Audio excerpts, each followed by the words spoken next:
બાળકીને અંધશ્રદ્ધામાં ધૂણાવતો હોવાનો વિડીયો સામે આવ્યો। વિડીયોમાં યુજીવીસીએલના કર્મચારી જગદીશ ગોસ્વામી ગીતો ગાતા નજરે પડ્યા। બાળકને લોકોની હાજરીમાં અંધશ્રદ્ધાની વેદી પર ચડાવવામાં આવ્યો। વાયરલ વિડીયો પાટણના ખોખરડા ગામનો હોવાનું જાણવા મળ્યું। અરવલ્લીથી સમાચાર મળી રહ્યા છે। વાતાવરણમાં પલટાને લઈને અરવલ્લી જિલ્લાના વાતાવરણમાં અચાનક પલટો આવી ગયો છે। મોડાસાના ગ્રામ્ય વિસ્તારોમાં વાદળછાયું વાતાવરણ જોવા મળી રહ્યું છે, જેમાં જીવણપુર, ઉમેદપુર, ઇસરોલ સહિતના ગામોમાં વરસાદી માહોલ જામ્યો છે। આકાશમાં કાળા ડિબાંગ વાદળો જોવા મળી રહ્યા છે। વાતાવરણમાં અચાનક પલટાથી ખેડૂતોની ચિંતા પણ વધી ગઈ છે।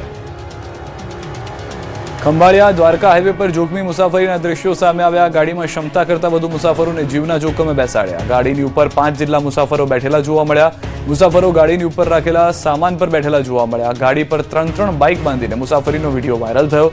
સમગ્ર ઘટનાનો વિડીયો સોશિયલ મીડિયામાં વાયરલ થયેલો જોવા મળ્યો છે।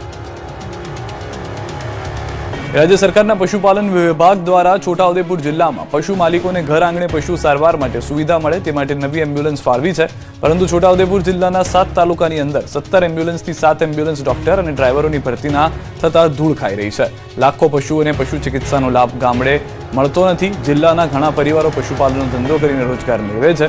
પશુ બીમાર પડે ત્યારે તેને 20 થી 30 કિલોમીટર દૂર પશુ ચિકિત્સા કેન્દ્રમાં સારવાર માટે લઈ જવું પડે છે અને પશુને વાહનમાં લાવવા લઈ જવાનો ખર્ચ મોંઘો પડે છે। ત્યારે પશુ માલિકોની માંગ છે કે સરકાર વહેલી તકે સ્ટાફની ભરતી કરે અને ઘર આંગણે પશુઓને સારવાર મળી રહે તેવી માંગ કરી રહ્યા છે।